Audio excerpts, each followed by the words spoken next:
तो देखो आज जो हम जियोग्राफी का टॉपिक करेंगे वो करेंगे कॉन्टिनेंटल ड्रिफ्ट थ्योरी के बारे में। अच्छा स्क्रीन शेयर नहीं हुई, अच्छा ठीक है।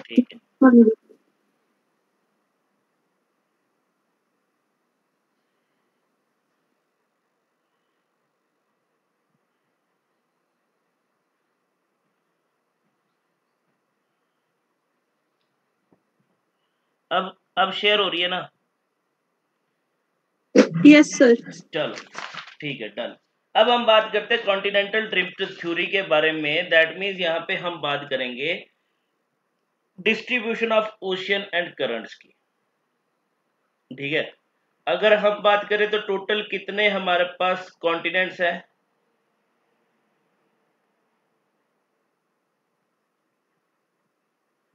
कितने कॉन्टिनेंट्स है हमारे? 7 कॉन्टिनेंट्स है। तो यहीं पे आप देखो, अगर मैं बात करूं टोटल कॉन्टिनेंट का जो आपके पास मास है वो है, मतलब कॉन्टिनेंट जो कवर करते हैं एरिया वो टोटल 29% एरिया कवर करते हैं। तो रिमेनिंग जो आपके पास 71% एरिया जो है वो कवर करता है आपके पास ओशियन। राइट, अब तुम्हारा काम क्या है, मैं पीडीएफ भेज दूंगा, उसमें कॉन्टिनेंट की पीडीएफ अलग से है, ओशियंस की पीडीएफ अलग से है, वो तुम देख लेना। अब बात करते हैं कॉन्टिनेंटल ड्रिफ्ट थ्योरी की। अब कॉन्टिनेंटल ड्रिफ्ट थ्योरी की बात करें तो ये जो थ्योरी आपको दी थी वो एल्फ्रेड वैगनर थे।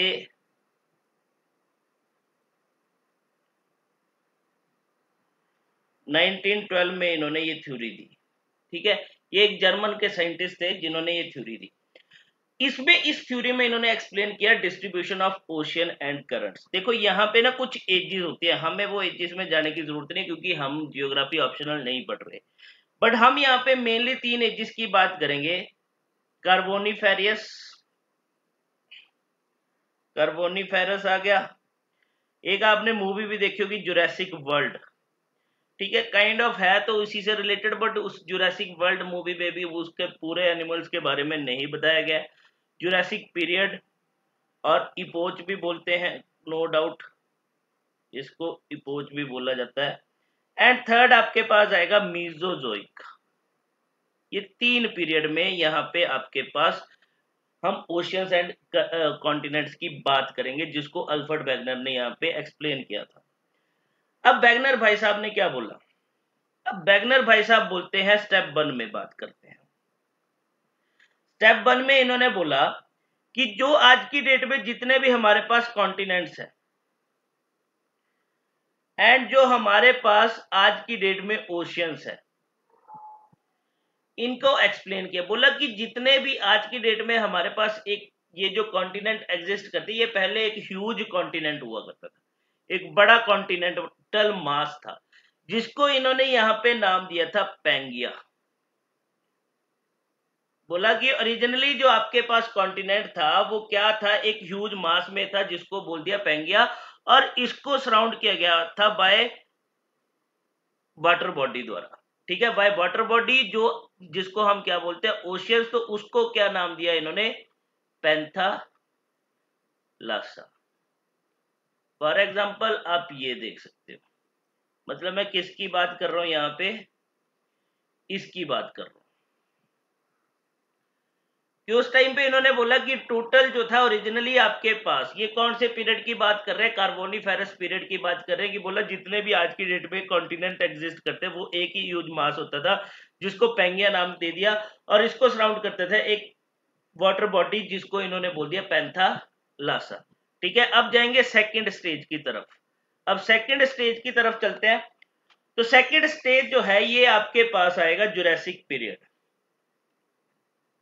स्टेज 2 जो है वो बात करता है आपके पास जुरासिक इपोच की और पीरियड की। तो यहां पे क्या बोला गया जुरासिक पीरियड में कि ये अराउंड 200 मिलियन ईयर्स एगो की बात कर रहे हैं, 200 मिलियन ईयर्स एगो। तो यहां पे क्या हुआ, बोला कि इस टाइम पे ये जो आपके पास पेंगिया था, अब ये जो पेंगिया था दैट मींस ये जो सुपर कॉन्टिनेंट था ये ब्रेक होना स्टार्ट हो गया।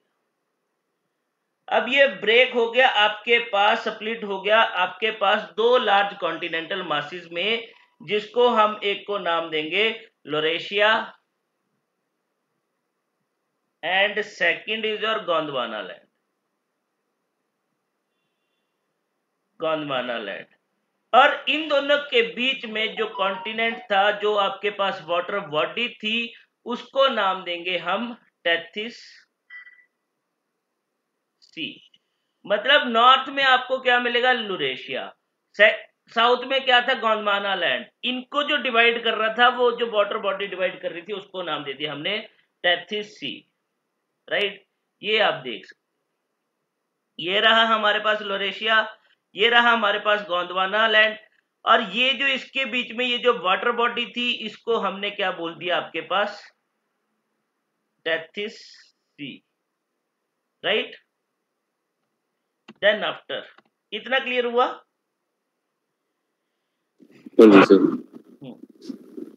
अब देखो यहाँ पे क्या हुआ, इसके बाद बोला कि ये जो आपके पास यूरेशिया एंड गोंडवाना जो थे, ये फर्दर क्या होने लग पड़े, स्प्लिट होना स्टार्ट हो गए। मतलब ये फर्दर क्या हो गए, आपके पास स्प्लिट हो गए, ब्रॉक हो गए, और जिससे जो है फिर आपके पास स्मॉलर एंड, ये जो थी आपके पास लास्ट स्टेज थी, जिसके थ्रू आपके पास स्मॉलर एंड बिग कॉन्टिनेंट्स की फॉर्मेशन यहाँ पे हुई, राइट। तो बिग कॉन्टिनेंट जो है यहाँ पे फॉर्म किया। बस यही मैंने आपको आज बताना था। ये जो हुआ आपके पास मेसोजोइक पीरियड में हुआ। बट अब देखो यहाँ पे क्वेश्चन क्या आता है। यहाँ पे क्वेश्चन की अगर बात करूं तो देखो ये तो तीनों हो गया। अब मैं बोल दूं कि अब हम न्यूटन्स के लॉ भी पढ़ते हैं। न्यूटन्स का थर्ड लॉ क्या बोलता है कि जब तक जो है every action has equal and opposite reaction होता है ना, वहीं पे फर्स्ट लॉ में बोलता है कि बॉडी जो तब तक क्या रहेगी, मतलब कि वो रेस्ट में रहेगी जब तक उस पर कोई एक्सटर्नली फोर्स अप्लाइड नहीं किया जाएगा, है ना। तो सेम ही पोजीशन पे रहेगी। तो अल्टीमेटली ये कैसे हो सकता है, अगर हम यहाँ पे बात कर रहे हैं तो ये कैसे टूटेगा, कॉन्टिनेंट था वो कैसे टूटा होगा, वो भी सोचने वाली बात है। तो देखो यहाँ पे अब क्या बात करते हैं, हम यहाँ पे बात करेंगे फोर्सेस की, कि ये जो आपके पास स्प्लिट हुआ ये किसकी वजह से हुआ। जो यहाँ पे फोर्स जो है वो रिस्पॉन्सिबल है फॉर ड्रिफ्टिंग के लिए। तो यहाँ पे जब वैगनर ने अपनी थ्योरी को जस्टिफाई किया, तो वैगनर ने यहाँ पे सजेस्ट किया कि बोला ये जो ड्रिफ्टिंग हुई कॉन्टिनेंट्स की, ये किसकी वजह से हुई, बिकॉज ऑफ द फोर्सेस की वजह से। ठीक है, यहाँ पे जो फोर्स जो एक्ट करी, मेनली उन्होंने बात करी पोलर फ्लिंग फोर्स की। उन्होंने बात करी बुएंसी, BUOBANCY, बुएंसी फोर्स की, राइट। अलॉन्ग विद इन्होंने बात करी यहां पे टाइडल फोर्स की। ठीक है, तो ये इन्होंने बात करी, इन्होंने जब जस्टिफाई किया अपनी थ्योरी को। अब देखो पोलर फ्लिंग फोर्स में इन्होंने क्या बोला, बट ही सेड कि आपके पास अर्थ क्या है, अपने एक्सिस पे रोटेट होती है। अपने एक्सिस पे रोटेट होने की वजह से क्या है, ये अपने मतलब सेंटर से क्या है, इस साइड से बल्ज है, साइड से, राइट। तो ये पोलर फ्लिंग फोर्स जो है, तो अल्टीमेटली एक बार यूपीएससी में डायरेक्ट क्वेश्चन पूछा गया था कि पोलर फ्लिंग फोर्स जो है किससे रिलेटेड है। तो अल्टीमेटली ये जो आपके पास पोलर फ्लिंग फोर्स जो है, ये रिलेट करती है with the rotation of earth. ये रोटेशन ऑफ अर्थ के साथ जो है वो आपके पास जो है मतलब इसको रिलेट करते हैं। तो अब देखो इसकी वजह से क्या होता है, देखो जब अर्थ जो है अपनी एक्सिस पे रोटेट करती है, मैंने पहले भी बोला था कि अर्थ जो है वो अपनी एक्सिस पे मतलब वेस्ट टू ईस्ट रोटेट करती है। तो अपनी एक्सिस पे जब रोटेट करती है तो उस रोटेशन को हम एक टर्म देते हैं बॉबलिंग, राइट। तो अब यहाँ पे अगर बात करें रोटेशन ऑफ अर्थ की वजह से क्या होता है, यहाँ पे आपके पास सेंट्रीफ्यूगल फोर्स जो है जनरेट होता है। यहाँ पे सेंट्रीफ्यूगल फोर्स जनरेट होगा।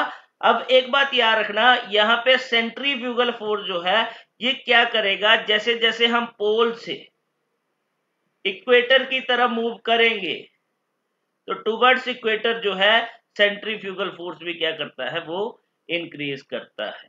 ये बात क्लियर हुई? Yes sir. चलो अब सेकंड आ जाओ बुएंसी फोर्स पे। अब देखो बुएंसी फोर्स क्या होता है, ये जनरली फोर्स होता है कि कोई लिक्विड है या फ्लूइड है, दैट मीन्स हम बात करते हैं यहाँ पे कॉन्टिनेंट की या वाटर की, कोई फ्लूइड बोल लो यहाँ पे, चाहे इसको लिक्विड बोल लो, कि यहाँ पे फ्लूइड के द्वारा जो फोर्स एक्सर्ट किया जाएगा किस पे, ऑब्जेक्ट पे, उसको बोलते हैं बुएंसी फोर्स। अब ऑब्जेक्ट पे जो फोर्स, अब बुएंसी फोर्स कितना लगता है, मतलब जितना ऑब्जेक्ट जो है उस फोर्स की वजह से ऑब्जेक्ट जो होगा, दैट मीन्स उसका ऑब्जेक्ट का जो वेट होगा, ठीक है, दैट मीन्स उस फ्लूइड को जितना वो डिस्प्लेस करेगा उतना जो है, जितना वेट जो है उस फ्लूइड का डिस्प्लेस होगा उतना फोर्स जो है उस पर एक्ट करता है। तो यहां से देखो ये कॉन्टिनेंट की बात कर रहा है, सॉरी ये किसकी बात कर रहा था, ओशियंस की बात कर रहा था, कि ओशियंस पे क्या हुआ कि हमारे पास क्या है, जब आपने इंटीरियर ऑफ अर्थ किया होगा तो हमने वहां पे देखो हमने क्या किया था, इंटीरियर ऑफ अर्थ में आपने देखा होगा सबसे अंदर का part core, then we have mantle, then we have crust. अब क्रस्ट के भी दो पार्ट्स आपने देखा होगा जब वीडियो में, तो वहां पे एक आता है आपके पास अपर क्रस्ट, एक आपके पास आता है lower crust. Lower crust means जिसको आप क्या बोलते हो, ओशनिक क्रस्ट भी बोलते हो, एंड अपर क्रस्ट मींस आपके पास कॉन्टिनेंटल क्रस्ट।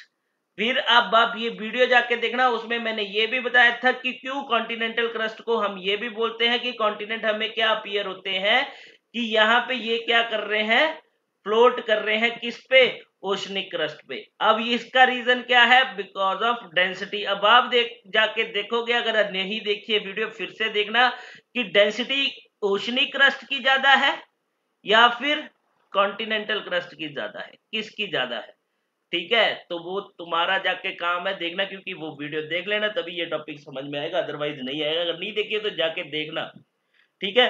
तो यहाँ पे देखो, अब यहाँ पे देखो, यहाँ पे बोल रहा है, ये क्या बोल रहा है, बुएंसी फोर्स की मतलब यहाँ पे क्या किया, ये जो ओशियन था इस पे क्या करता है, कॉन्टिनेंट जो है वो हमें ये अपीयर होता है कि कॉन्टिनेंट जो वो क्या करते हैं, फ्लोट करते हैं ओशियन के ऊपर।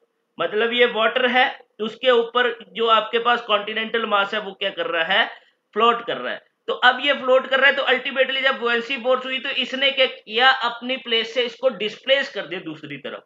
तो एक रीजन ये दिया है इसने, क्लियर बात। Yes sir. हाँ चलो, अब साइड क्लियर हुई, म्यूर क्लियर हुई तेरे को। हाँ जी सर। अब नेक्स्ट हम बात करते हैं यहाँ पे आपके पास टाइडल फोर्स। अब टाइडल फोर्स की अगर बात करें तो यहाँ पे, अब टाइड्स की बात याद करो हमने कब करी थी साहिल, वो वीडियो मैंने और तूने डिस्कस किया था यहाँ पे स्टार की फॉर्मेशन जब करी थी, तो हमने यहाँ पे क्या बोला था, सॉरी जब हमने प्लैनेट्स की फॉर्मेशन यहाँ पे करी थी, तो जब हमने नेबुलर हाइपोथेसिस दी थी, तो हमने वैगनर मतलब वेरियस हाइपोथेसिस दी, उसमें हमने क्या बोला कि एक आपके पास था सन, एक आपके पास था स्टार, ठीक है। अब स्टार अप्रोच करता है सन को, जैसे स्टार जो है अप्रोच करता है सन को, तो इससे एक मटेरियल इजेक्ट होता है, किस शेप में होता है वो मटेरियल, सिगार शेप में मटेरियल इजेक्ट होता है। तो वहां पे कौन सी टाइड्स की फॉर्म में जो है वो बोला कि वो फॉर्म होगा, ठीक है। तो अल्टीमेटली अब टाइडल फोर्स की बात करें तो यहाँ पे क्या होगा, ग्रेविटेशनल फोर्स की बात करेंगे। अब हम बात कर रहे हैं ग्रेविटेशनल फोर्स की। अब देखो अर्थ पे ना ग्रेविटेशनल फोर्स लगते हैं, तभी ये जो होते हैं ना सीज में आपके पास क्या आते हैं, ये आपके पास टाइड्स आती हैं, ठीक है। टाइड भी हम करेंगे, ओशियंस पे टाइड्स आपको देखने को मिलती है, किसकी वजह से, बिकॉज ऑफ ग्रेविटेशनल फोर्स। अब यहाँ पे क्या होता है, ग्रेविटेशनल फोर्स जो है एक्सर्ट करता है, मतलब यहाँ पे ग्रेविटेशनल पुल होगा किसका, सन एंड मून का। सन एंड मून का ग्रेविटेशनल फोर्स जो है वो एक्ट करेगा अर्थ पे, जिसकी वजह से यहाँ पे क्या होता है, टाइडल फोर्स जो है जनरेट होती है। तो यहाँ पे टाइडल फोर्स भी एक फैक्टर रहता है, राइट। क्लियर हुई ये बात। हाँ जी सर। अब देखो यहाँ पे अब सीधा चलते हैं हम कि हमें क्या यहाँ पे कैसे एविडेंस मिलते हैं कि यहाँ पे जिससे हम इसको सपोर्ट करते हैं कॉन्टिनेंटल ड्रिफ्ट थ्योरी को। सबसे पहला एविडेंस जो हमें मिलता है वो मिलता है the matching of continent. Matching of continent का मतलब अब भी देखते हैं। अब तुम जरा अपने आज अगर तुम्हारे पास वर्ल्ड मैप है तो वो वर्ल्ड मैप खोल लो, नहीं तो यहाँ पे देखो। ठीक है,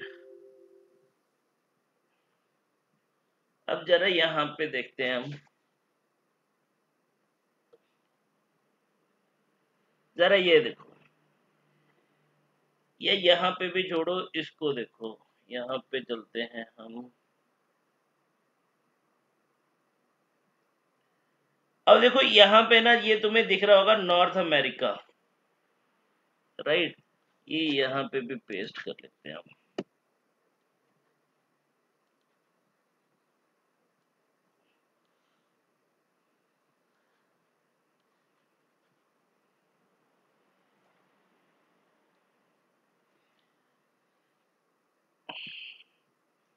ये रहे हमारे पास कॉन्टिनेंट। अब जरा साउथ अमेरिका वाला पार्ट है, अब इसको जरा इमेजिन करो, 3D इमेजिनेशन करो। जरा साउथ अमेरिका का जो कॉन्टिनेंट है उसको लेके जाओ इधर अफ्रीका में, क्या ये बिल्कुल फिट होगा कि नहीं होगा? जैसे ब्लॉक्स होते हैं ना बच्चों के, वैसे फिट करके देखो जरा, होगा कि नहीं होगा, होगा कि नहीं? वहीं पे नॉर्थ अमेरिका वाले पार्ट को जरा यहाँ पे लेके आओ, यूरोप वाले और अफ्रीका वाले पार्ट में, बोलो। Yes sir. जरा ऑस्ट्रेलिया वाले पार्ट को इधर इंडिया और इस साइड लेके आओ,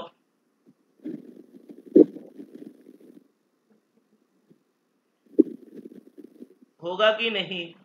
तो ये जो है, ये आपके पास थ्योरी है जिसको हम बोलते हैं matching of the continent, that means jigsaw fit के नाम से बोला जाता है। तो फर्स्ट एविडेंस तो यही होता है कि जो आपके पास सपोर्ट करेगा कॉन्टिनेंटल ड्रिफ्ट थ्योरी को। ठीक है, ये बात क्लियर हुई? जो आपके पास एविडेंसेस है यहाँ पे,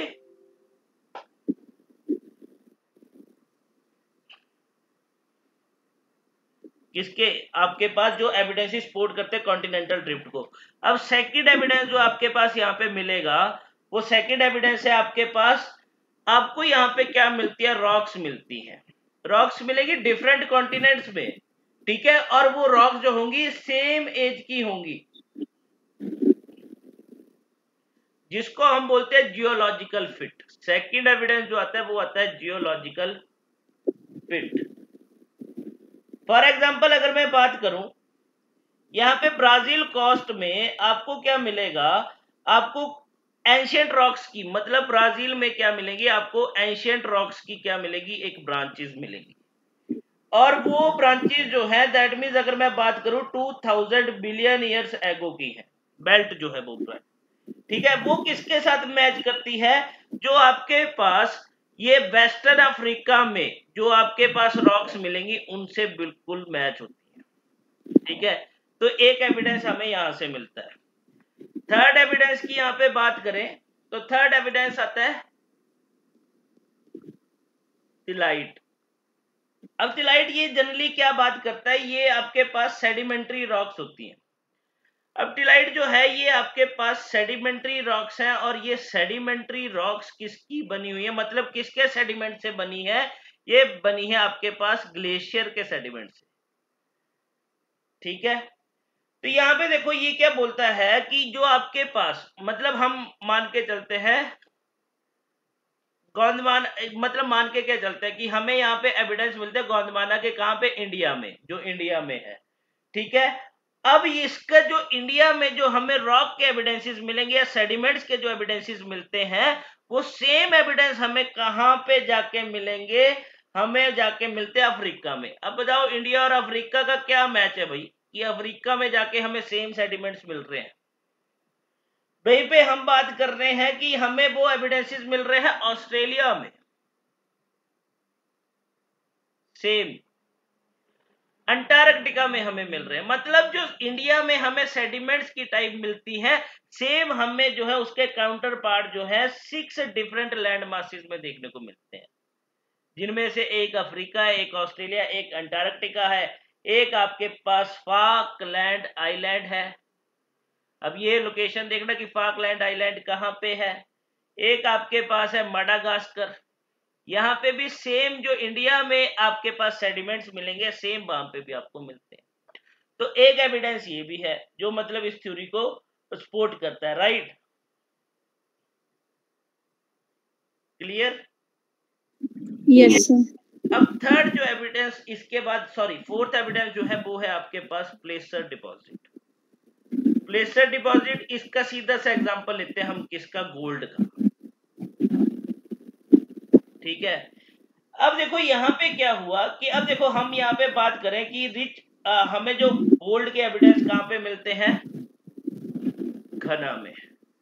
कहाँ पे? अफ्रीका में मिलते हैं, राइट?